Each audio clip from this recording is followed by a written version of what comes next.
Olá pessoal, eu estou aqui para dar orientação para vocês em relação à nossa segunda atividade referente a esse período de quarentena. A primeira atividade era referente à parte de volume relacionada a prisma e essa segunda atividade nesse período, que está com o código 0804-2020, ela se refere a cilindros. Né? E aí no cilindro eu já coloquei tudo junto, já coloquei a parte de área e volume. Vamos só entender aqui, por exemplo, que um cilindro é como se fosse isso aqui, ó, uma lata, tá? Uma coisa de forma meio cilíndrica, o nome já é bem óbvio dizendo, ou então você também imagina também como sendo esse pacote aqui de biscoito, entendeu? Esse lugarzinho aqui para guardar o remédio, né, a vitamina C, tá? E aí vamos só analisar, fazer uma comparação com o prisma. O prisma, lembra que ele era caracterizado por ter duas faces congruentes e paralelas, né? Congruentes é como se fossem iguais, paralelas quer dizer o quê? Quer dizer, vão estar em planos paralelos, tá? Pode ser assim, assim, tá? Os lados correspondentes paralelos, você já sabe como é. E aí, no caso, para calcular o volume de um prisma, por exemplo, a gente usava o quê? A fórmula era essa aqui, volume era a área da base vezes a altura. Como o cilindro ele é uma espécie de prisma, só que de base circular, então é de se esperar também que o volume do cilindro vai ser a área da base vezes a altura.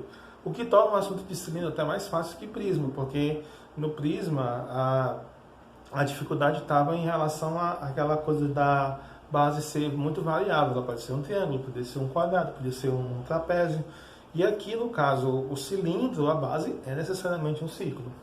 Como a gente também lá no prisma também, a gente tinha também o prisma reto e o oblíquo, no cilindro também a gente tem o cilindro reto e oblíquo, tá? Vou colocar depois aqui a imagem. Pronto, tá aí a imagem, essa imagem que está postada lá no nosso material de apoio, tá? Um exemplo de cilindro reto e oblíquo, tá? É bem intuitivo, depois que a gente fala de prisma reto e prisma oblíquo, então a ideia de cilindro também é a mesma, tá?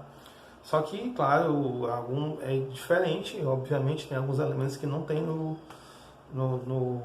cilindro, né? Não vai ter, tá?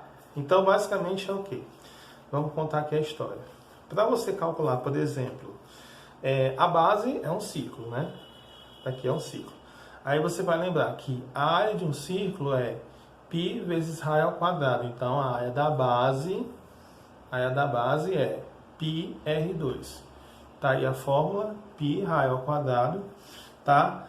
E algumas vezes a gente, no lugar de falar raio, a gente vai estar falando em diâmetro, tá? O diâmetro olha aqui, ó. O raio ele vai ligar o centro da base do círculo, né, a essa circunferência aqui. O diâmetro é uma corda uma linha que vai passar pelo centro, tá? Aí no caso o diâmetro ele passa a ser exatamente 2 vezes o raio, tá ok?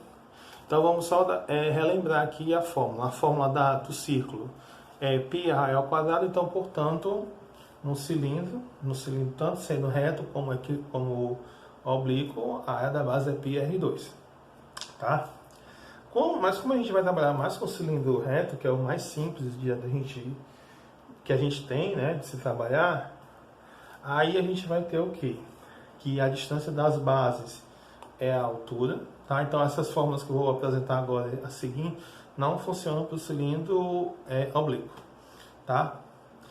Então eu vou apresentar para vocês as outras formas. A fórmula da área lateral, que seria o correspondente ao rótulo, quando você abre esse rótulo aqui, na verdade ele se torna um retângulo, tá? E aí nesse retângulo aqui em particular, o comprimento vai ser o 2πr, que é o comprimento da circunferência, e a altura do retângulozinho, né? No caso, ou a largura do retângulo vai ser exatamente a altura do cilindro. Então, portanto, a área lateral, a fórmula 2πrh, tá? Então, a área da base, πr2, a área lateral, que seria a parte do rótulo, seria 2πrh, tá? E a área total é a mesma história do prisma. 2 vezes a área da base, ou seja, são os 2 círculos, mais essa parte aqui do rótulo, tá? Então, seria a área total. tá? E aí, como o prisma, como o cilindro, no cilindro reto, a gente pode particularizar essas fórmulas. Então, a área da base fica sendo π raio ao quadrado, a área lateral fica sendo 2πrh, e a área total vai ser 2 vezes a área da base mais a área lateral. Portanto, a área total vai ser 2 vezes πr2 mais 2πrh. Tá? Essa é a fórmula da área total. E o volume do cilindro vai ser a área da base vezes a altura, mas como a base é um ciclo, então a área da base vai ser πr2. Então, portanto, o volume do cilindro vai ser πr2 vezes a altura, né? Π raio ao quadrado vezes a altura, essa fórmula que está aparecendo aí no vídeo. Tá? No próximo vídeo eu vou passar as orientações para vocês em relação aos exercícios que eu passei da atividade. Tá ok? Valeu, até o próximo vídeo.